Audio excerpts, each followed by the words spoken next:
you get in there, you see the problems, you diagnose, and then you start to map it out. I can help them to break it down into smaller steps, analyze it, and then say, okay, here's the best way to go forward. Where are the machines today? And what are the footprints? What are the steps, the dance steps that go from machine to machine? And that's when you start to really dig into the issue. When you think about having a machine operator on a door shop assembly line, and that person is having to walk 20, 30 steps to go get inserts for that door, if you could make that where they turn around and grab it without taking a step, how many hours in a week could that save? I mean, it's a lot of time. Absolutely. If you just move it half the distance, it's the effectiveness of you're going twice as fast. Working with one of the Do It Best members, by implementing the system, they're saving 90 minutes per day. The impact on it is less overtime. The trucks are coming back and they're loaded for the next day. And so now the next day at 6:30 in the morning, 7 o'clock, they're ready to go. That's a so big you're winning deal. Twice. Welcome to the Grit Blueprint Podcast, the playbook for building unmistakable brands that grow, lead, and last in the built world. I'm Stephanie Couch, the founder of Grit Blueprint, and I'm a lifelong building industry insider. I was raised here, built my career here, and now my team and I help others win here. The truth is, you can be the best option in your space and still lose to someone else who simply shows up better and more consistently. Each week on the Grit Blueprint, I'm going to show you how to stand out, earn trust, and turn your brand into a competitive advantage that lasts. If you're ready to be seen, known, chosen, and become unmistakable, you're in the right place. Let's get started. Welcome to the Grit Blueprint Podcast. I'm your host, Stephanie Couch, and I'm here today on site at the Do It Best Market with my friend Scott Morrison. Welcome to the show. Thank you. And you are here in a really cool role that actually you came into in the spring. So this is your second market. Right. Tell me a little bit about what you do at Do It Best. And you've got 40 years of operational excellence background. So tell me about that. I'm an engineer, industrial engineer, and have worked in manufacturing, quality operations, and really the last 20 plus years has been mostly consulting. And I'm doing for Do It Best exactly what I did as an independent consultant. Go into lumberyards, door shops, truss plants, wall panel plants, and I help them get far more efficient. That's awesome. I've walked a lot of door shops and I've walked a lot of lumberyards, and I know you have too. Yep. They're not always the pristine, organized beauty that they could be. Sometimes they are panic-inducing from a safety perspective and all of that. And I know there's a lot that can be done. So tell me a little bit about how you're actually working with members and what are some of the most common problems that you see when you do talk to members or walk a lumberyard? This type of work is almost always more effective when it's on site. Yeah. So a Do It Best member will call me. I'll go in. We will map out what I call the current state. And they will tell me warts and all what all the problems are. And it's really important to be honest, because if you don't start with a problem statement that's accurate, you're going to solve the wrong problem or not solve the problem at all. Doesn't help to act like you're better than you are, because then, like you said, it's really just a waste of everyone's time. It is. I always go in as I don't have the answer. Yeah. And a lot of times people at first think, hey, you're just going to come in here and just tell me what to do. And nothing could be further from the truth. I always have to get all the input from them on what the problems are. They're the people that are there 40 plus hours a week. I'm not. And when they tell me what's going on, then that's where my skills come in, because now I'm listening and I'm going, okay, I think I know what you're talking about. Let's talk more about it. And eventually things like a process map comes out, a layout comes out. It might be, as you're talking about door shops, there might be something that's just as simple as just, where are the machines today? Yeah. And what are the footprints? What are the steps, the dance steps that go from machine to machine? And that's when you start to really dig into the issue. Yeah. When you think about having a machine operator on a door shop assembly line, and that person is having to walk 20, 30 steps to go get inserts for that door, or they're having to go get the right threshold or whatever they're doing, if you could make that where they turn around and grab it without taking a step, how many hours in a week could that save? I mean, it's a lot of time. Absolutely. I always, and in the yard too, they'll be, well, can't we just make something go faster? I'm like, if you just move it half the distance, it's the effectiveness of you're going twice as fast. Yeah. So it's real simple, and it's almost always the non-value added time. It's the steps and the motions that are in between the activities. That's what you're really attacking. Yeah, we have a rule in our business. We actually took this from a Navy SEAL that we like, Jocko Willink, who's a leadership trainer, but he talks about how simple solutions, make it as simple as possible. And Elon talks a lot about how do we take things out? How do we delete things? I think that sometimes the solution is that it's just simple to move things, like you said, and they think it's overcomplicated. Do you find that people often have kind of a solution mapped out that they just need your help implementing? They do. A lot of people will know kind of what they want to do, but they don't quite know what the process steps are. And that's where I come in. I can help them to break it down into smaller steps and then analyze it and then say, okay, here's the best way to go forward. Yeah. And you showed me a few days ago a whiteboard of you on site with a member. It's a beautiful whiteboard with all different color Post-it notes and all these notes. And it's so, I'm sure you use a ruler to make your lines, right? I mean, I did actually on that one. It was too beautiful to not have been rulerized, but that is kind of how you work with people. So you get in there, you see the problems, you diagnose, you talk through. Their team member has to have buy-in, right? Their team's got to be a big part of it.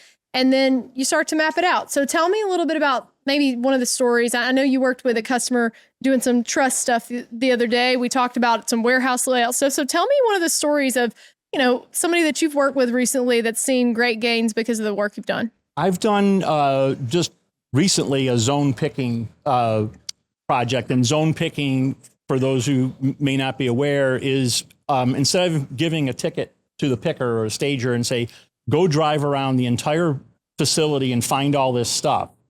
What you do instead is you break the yard or the warehouse down into smaller bite sizes. And now they're working very, very efficiently and effectively in a smaller area. They bring their stuff to a common area and then it gets picked up. And recently, working with one of the Do It Best members, they found that by implementing the system, they're saving 90 minutes per day. Wow. They were finishing up at 5 o'clock, and now they're finishing at 3:30. Wow. And the impact on that is less overtime. The trucks are coming back, and they're loaded for the next day. And so now the next day at 6:30 in the morning, 7 o'clock, they're ready to go. That's a big deal. So you're winning twice. Because contractors want that load on the job site as soon as they can in the morning. They don't want it at 10 o'clock. They want it at 6:30 or 7 if they can get it. They want to get it done before. Right. First outs are critical. Yeah. And so many people, they've got all their crews ready to go. And if you weren't there the night before preloading the truck, then you are indeed showing up late. And now everyone's getting frustrated. This episode of the Grit Blueprint podcast was sponsored by Do It Best Group.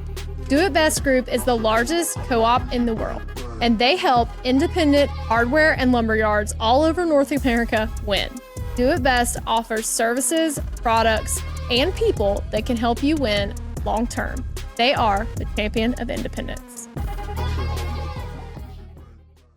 I think that's something that seems simple, but you may not think of a way to actually implement zone layout. So when you work with people like that, do you have their team in the room? Like, how does that work? I mean, how do you get to that conclusion?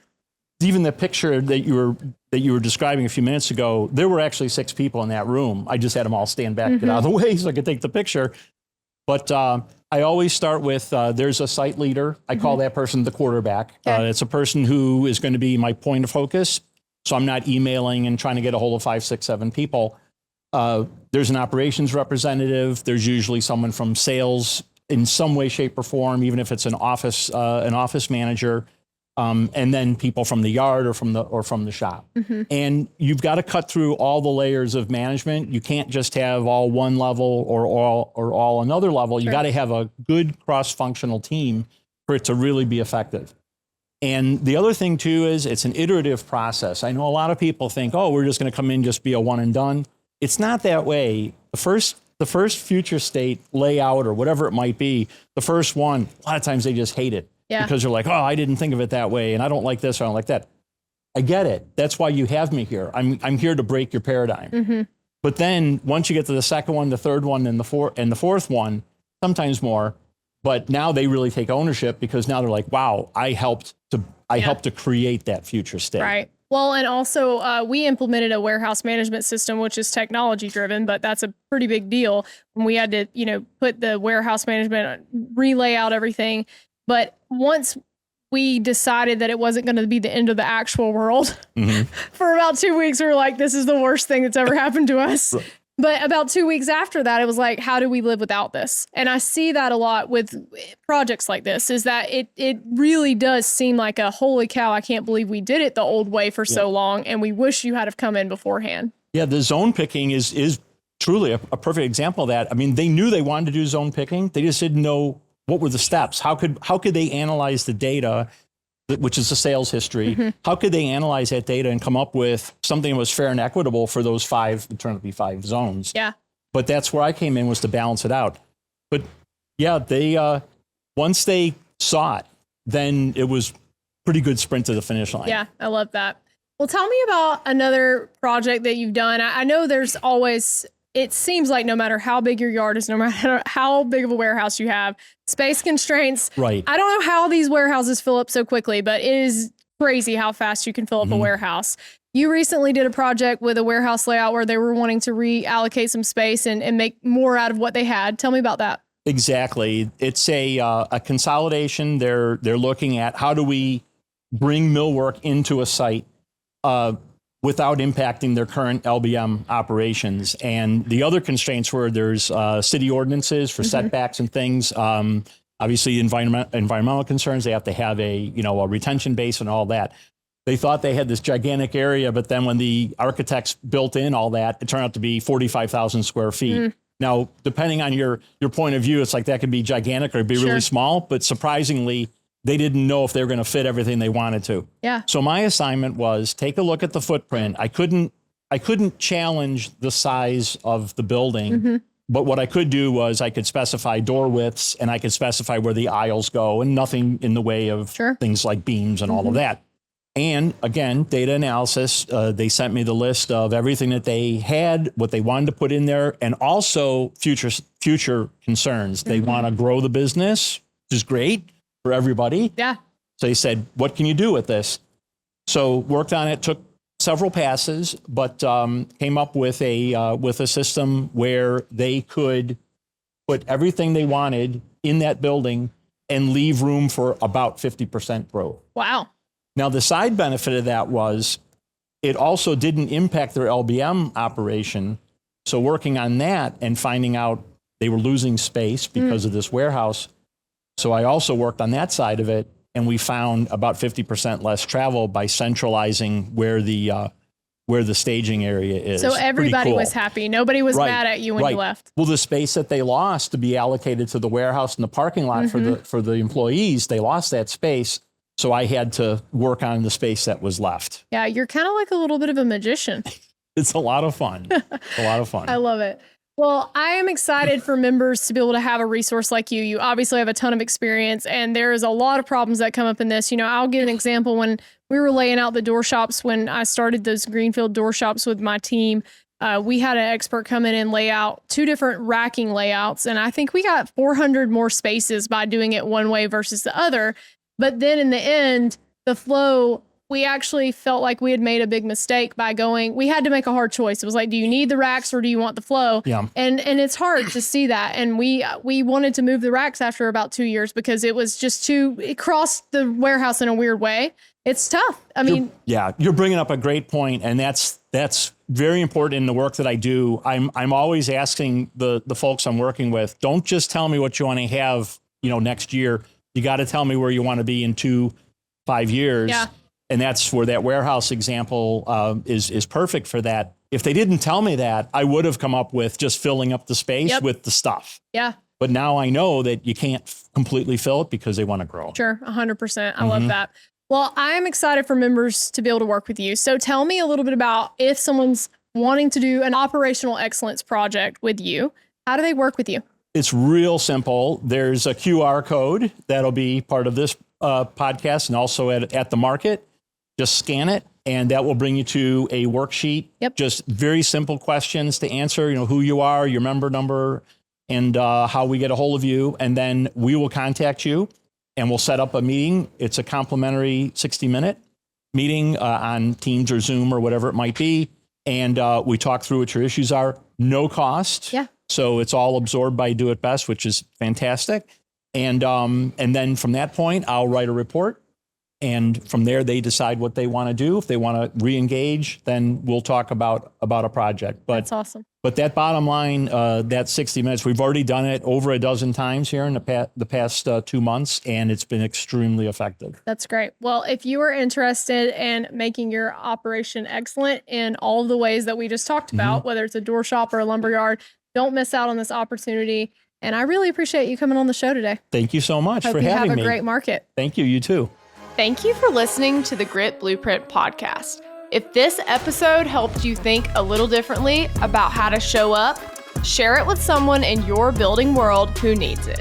If you're ready to turn visibility into growth, then head to gritblueprint.com to learn more and book a call to talk to us about your growth strategy. Until next time, stay unmistakable.